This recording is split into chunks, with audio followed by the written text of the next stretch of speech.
जन टीवी देख रहे हैं आप। मैं श्वेता शर्मा आपके साथ। खबरों की शुरुआत से पहले एक नजर डालेंगे अभी की हेडलाइंस पर। सीएम धामी के निर्देश पर शीतलहर के प्रकोप से बचाव हेतु जारी की गई 1.35 करोड़ की धनराशि बेसहारा और बेघर लोगों के लिए सर्दी से बचाव के लिए कारगर व्यवस्था सुनिश्चित करने के निर्देश।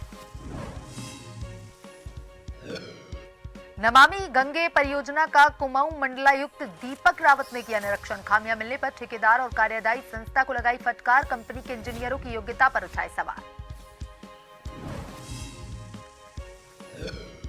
खानपुर विधायक द्वारा हरिद्वार में 121 लड़कियों की शादी को लेकर राजनीति तेज। जेसीबी पार्टी ने इन शादियों को बताया फेक। कहा कुल 7 ही जोड़े असली, बाकी सब किराए के लोग।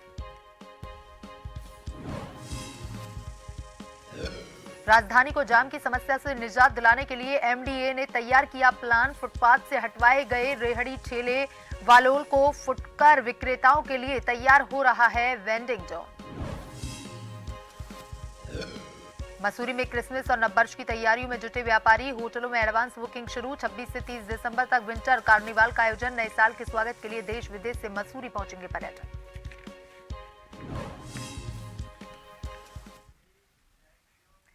और अब खबरें विस्तार से। मुख्यमंत्री पुष्कर सिंह धामी ने पिछले मंगलवार को देहरादून शहर के विभिन्न क्षेत्रों का भ्रमण के साथ आईएसवीटी के समीप स्थित मलिन बस्ती में रह रहे लोगों का हालचाल जाना तथा वहां की व्यवस्थाओं को परखा। साथ ही लोगों को कंबल आदि वितरित किए। मुख्यमंत्री ने आईएसवीटी की व्यवस्थाओं का भी जायजा लिया तथा वहां भी बेसहारा लोगों को कंबल वितरित किए। इस अवसर पर मुख्यमंत्री धामी ने सभी जिलाधिकारियों एवं नगर आयुक्तों को प्रदेश में बेसहारा एवं बेघर लोगों को सर्दी से बचाव की कारगर व्यवस्था सुनिश्चित किए जाने के निर्देश दिए। मुख्यमंत्री के निर्देशों के अनुपालन में सचिव आपदा प्रबंधन डॉक्टर रंजीत कुमार सिन्हा द्वारा प्रदेश के सभी जिलाधिकारियों को 1.35 करोड़ की धनराशि जारी की गई है। राज्य में शीतलहर के प्रकोप से बचाव हेतु सार्वजनिक स्थानों पर अलाव जलाने तथा निःशुल्क कंबल वितरण, रैन बसेरों में व्यवस्थाएं सुनिश्चित किए जाने हेतु इस धनराशि का उपयोग करने की बात कही।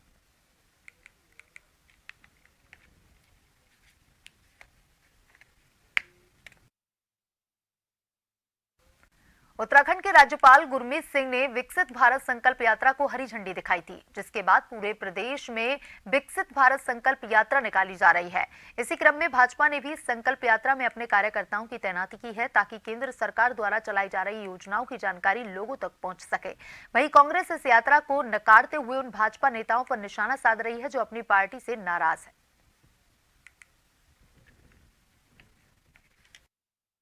तो कोई इनकी यात्रा हमने चलते हुए देखी नहीं कि कोई यात्रा ये निकाल रहे हों। ये सिर्फ एक एक्सरसाइज है उन शुद्ध, उन आक्रोशित, उन फ्रस्ट्रेटेड कार्यकर्ताओं को घर से बाहर निकालने की, जो दायित्व न मिलने की वजह से शुभ हैं, जो मंत्रिमंडल का विस्तार न होने की वजह से शुभ हैं, जो तमाम महत्वपूर्ण पोस्ट न दिए जाने की वजह से शुभ हैं, और तो और जो इस बात से आक्रोशित हैं कि भाजपा भानुमति का पिटारा हो चुकी है। हर दल से यहाँ नेता लाए जा रहे हैं, सम्मिलित कराए जा रहे हैं भाजपा में, और उसके बाद कार्यकर्ताओं के सर पर बैठा दिए जा रहे हैं। विकसित भारत संकल्प यात्रा पूरे देश भर में 15 नवंबर 2023 से प्रारंभ हुई है। जनजातीय गौरव दिवस परम श्रद्धेय बिरसा मुंडा जी की जयंती के अवसर पर इस प्रारंभ हुई थी, और प्रारंभ में यह जो जनजातीय जिले हैं वहाँ से प्रारंभ हुई थी, और अब वर्तमान समय में सभी जनपदों में यात्रा चल रही है। केंद्र सरकार के, राज्य सरकार की जो भी योजनाएं हैं, जन कल्याणकारी योजनाएं, उनसे लोगों को अवेयर करना, लोगों तक उन बातों को पहुंचाना। लोकसभा चुनाव होने में कुछ महीने बाकी हैं, जिसको लेकर सभी पार्टियों ने अपनी तैयारियां शुरू कर दी हैं। उत्तराखंड में भी भाजपा पार्टी ने चुनावों को लेकर अपनी तैयारियां शुरू कर दी हैं। आपको बता दें, देश में 18वीं लोकसभा के सदस्यों के चुनाव के लिए अप्रैल और मई 2024 तक लोकसभा चुनाव होने की उम्मीद है। साथ ही लोकसभा का कार्यकाल 16 जून 2024 को समाप्त होने वाला है। वहीं बात करें कांग्रेस की, तो कांग्रेस पार्टी ने भी लोकसभा को लेकर तैयारियां शुरू कर दी हैं। प्रदेश कांग्रेस कमेटी द्वारा प्रदेश भर में जिला कार्यकर्ता सम्मेलन चलाए जा रहे हैं, जिसके तहत प्रदेश भर के कार्यकर्ताओं को आगामी चुनावों के लिए प्रशिक्षण दिया जाएगा।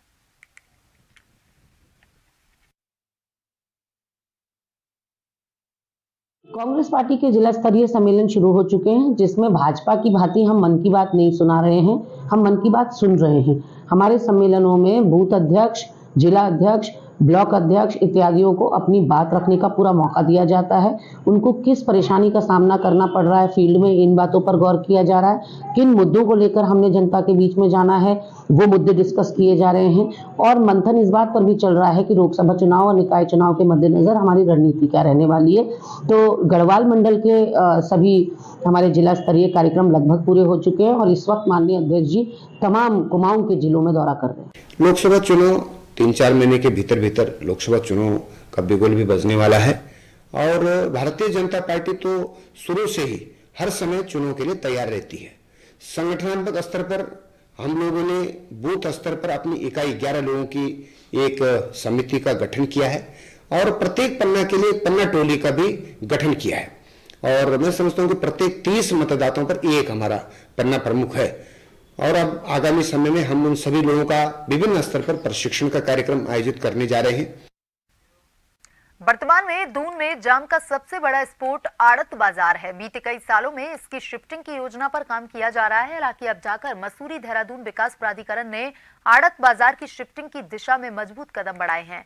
नए स्तर पर आड़त बाजार के विकास के लिए MDDA ने टेंडर आमंत्रित कर दिए हैं। ग्लोबल इन्वेस्टर समिट 2023 के सफल संचालन के बाद MDDA उपाध्यक्ष वंशीधर तिवारी ने आड़त बाजार की शिफ्टिंग का बड़ा लक्ष्य निर्धारित किया है। नए स्तर पर आड़त बाजार को शिफ्ट करने के लिए करीब 145 करोड़ रुपए स्वीकृत किए गए हैं ताकि जाम की समस्याओं को दूर किया जा सके।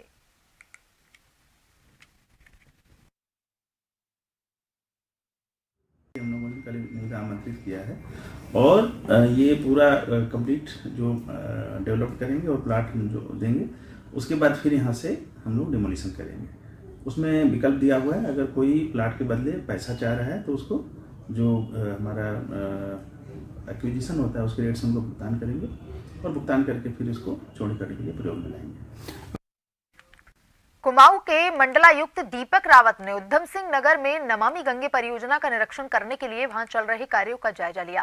निरीक्षण के दौरान रावत ने कई खामियों को पहचाना, जिसके बाद उन्होंने पहले ठेकेदार और कार्यदायी संस्था को फटकार लगाई और फिर अनुबंधित कंपनी के इंजीनियरों की योग्यता पर भी सवाल उठाए। रावत ने कर्मचारियों के रहने वाले क्वार्टर, विशेष रूप से बाथरूम का भी निरीक्षण किया। निरीक्षण के बाद रावत ने जल निगम के अभियंताओं को निर्माण कार्य पर पैनी नजर रखने और निर्माणाधीन स्थलों का नियमित निरीक्षण करने के निर्देश दिए।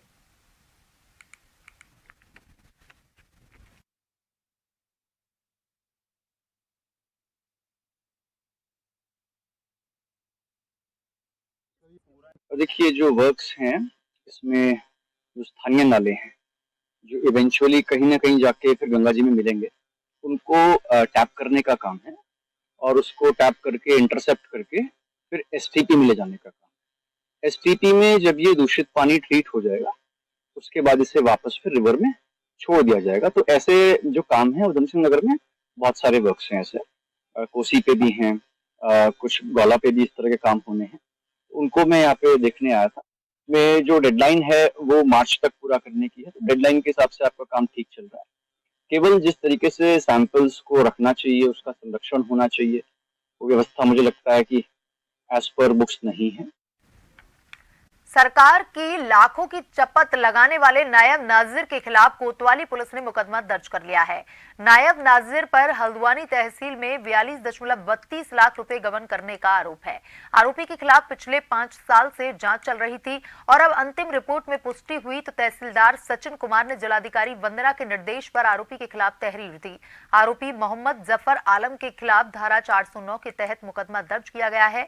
मामले की जांच अब राजपुरा चौकी प्रभारी नरेंद्र कुमार को सौंपी गई है।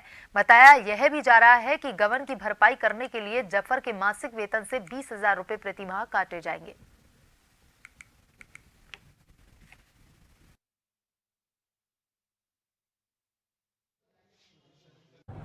एक पूर्व कार्मिक हैं हमारे यहाँ तहसील हल्द्वानी में नाजिर के पद पर रहे, वो 2009 से 2015 तक। उनके खिलाफ विभागीय जांच की गई थी और जांच समिति में नगर मजिस्ट्रेट मैडम के अंडर में एक जांच हुई थी जिसमें उनके खिलाफ 42 लाख रुपए जो उनके समय में विभिन्न माध्यमों से आय होती थी तहसील को, वो खाते में जमा न करने के संबंध में उनको दोषी पाया गया था। इसके क्रम में जिलाधिकारी महोदय द्वारा मुझे निर्देशित किया गया था एक FIR करने को उनके विरुद्ध, तो उनके क्रम में उनके खिलाफ एक FIR की गई है। उनके खिलाफ एक आदेश हुआ है कि वो 20,000 रुपये प्रति माह जमा करेंगे। विधायक अरविंद पांडे ने मुरादाबाद रोड स्थित पीडब्ल्यूडी गेस्ट हाउस में सिख समाज और भाजपा कार्यकर्ताओं के साथ एक बैठक की। बैठक में विधायक अरविंद पांडे ने कहा कि भारतीय जनता पार्टी के माध्यम से आगामी 18 दिसंबर को रुद्रपुर के अंदर युवा सिख सम्मेलन होने जा रहा है। उन्होंने कहा कि आज उसी कड़ी में हमारे सिख बंधु और भाजपा कार्यकर्ता यहां पर एकत्रित हुए हैं। उन्होंने कहा कि भाजपा सिख कार्यकर्ता और किसान भाइयों ने यहां विषम परिस्थितियों में भारतीय जनता पार्टी को खड़ा रखने का काम किया है। वहीं अरविंद पांडे ने सिख बंधुओं के साथ बैठक कर आने वाली 18 तारीख को होने जा रहे सिख सम्मेलन के विषय में विस्तार से वार्ता की।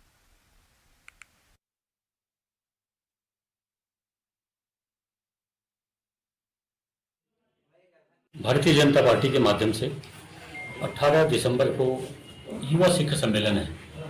आज उसी कड़ी में यहाँ काशीपुर क्षेत्र के जो सब हमारे किसान भाई हैं, सिख बंधु हैं, जिन्होंने विषम परिस्थितियों में भारतीय जनता पार्टी को यहाँ खड़ा करने का काम किया है, आज उन सभी अपने बंधुओं के साथ, मित्रों के साथ, कार्यकर्ताओं के साथ आज हमने बैठक की है और काशीपुर क्षेत्र से बहुत बड़ी मात्रा में किसान हमारे इकट्ठे होकर, सिख भाई इकट्ठे होकर युवा सिख सम्मेलन भारतीय जनता पार्टी इसको सफल बनाएंगे। खबरों की तरफ, जोशीमठ ओली मोटर मार्ग पर विगत कुछ दिनों से लगातार जबरदस्त पाला जम रहा है, जिस कारण पर्यटकों के वाहन से लेकर स्थानीय लोगों के वाहन ओली मोटर मार्ग पर जबरदस्त तरीके से फंसे हुए देखे जा रहे हैं, जिस कारण पर्यटकों और स्थानीय लोगों को भारी दिक्कतों का सामना करना पड़ रहा है। अब जोशीमठ ओली मोटर मार्ग पर नगर पालिका परिषद जोशीमठ ने मोर्चा संभाल लिया है। पालिका के पर्यावरण मित्र एवं पालिका के अधिकारी स्वयं मौजूद रहकर बर्फ हटाने का काम कर रहे हैं और सड़क पर नमक और चूने का छिड़काव करते हुए भी देखे जा रहे हैं।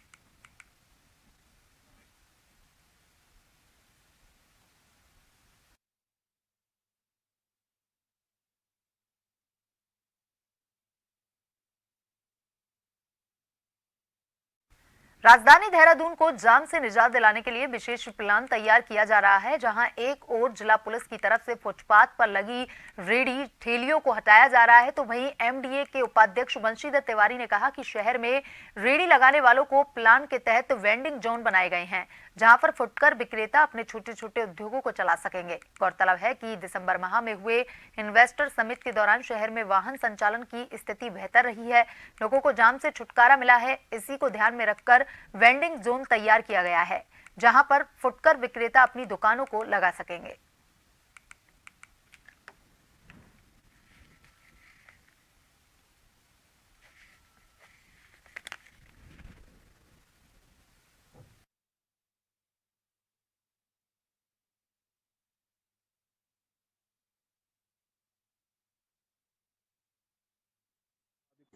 जी, हमने अभी डीएम साहब को एक ज्ञापन दिया है जिसमें सीधा सीधा कहा है कि रोड नहीं तो वोट नहीं।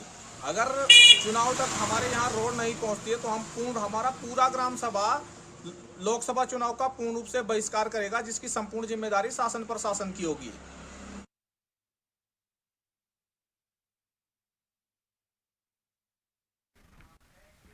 सीमांत घाटी का दूरस्थ गांव लाता गांव में अधिकांश भोटिया जनजाति के लोग निवास करते हैं। गांव तक जाने के लिए विगत कुछ वर्ष पूर्व में आधी अधूरी कच्ची सड़क निर्माण कार्य किया गया था, जिसका निर्माण कार्य कई वर्ष बीत जाने के बाद भी आज तक पूरा नहीं हो पाया, जिस कारण स्थानीय ग्रामीणों को भारी दिक्कतों का सामना करना पड़ रहा है। वहीं लाता गांव के स्थानीय ग्रामीणों का कहना है कि यदि हमारे गांव तक जाने वाली मुख्य सड़क का निर्माण कार्य जल्द सुचारू नहीं होता है तो आने वाले दिनों में पूरा लाता गांव चुनाव का बहिष्कार करेगा।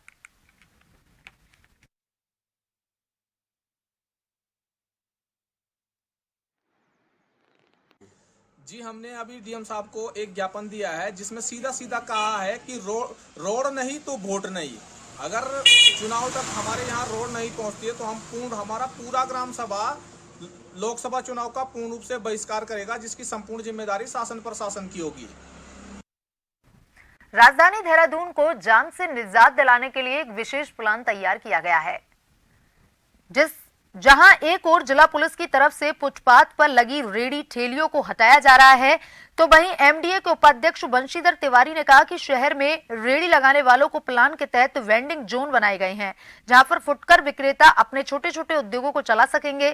गौरतलब है कि दिसंबर माह में हुए इन्वेस्टर समिट के दौरान शहर में वाहन संचालन की स्थिति बेहतर रही है, लोगों को जाम से छुटकारा भी मिला है। इसी को ध्यान में रखकर वेंडिंग जोन तैयार किया गया है, जहां पर फुटकर विक्रेता अपनी दुकानों को लगा सकेंगे।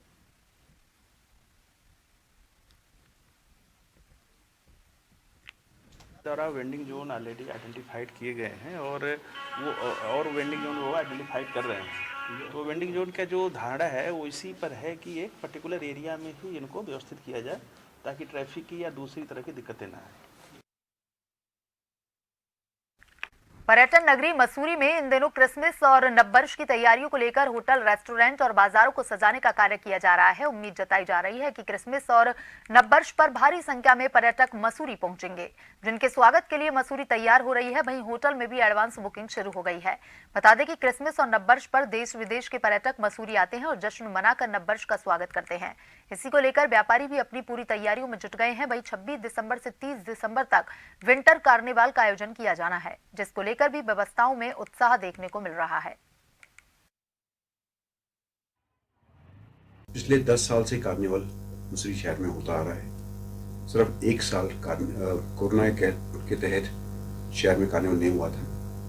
ये कार्निवल 26 से लेकर 30 तक 5 दिन का आयोजित किया जा रहा है।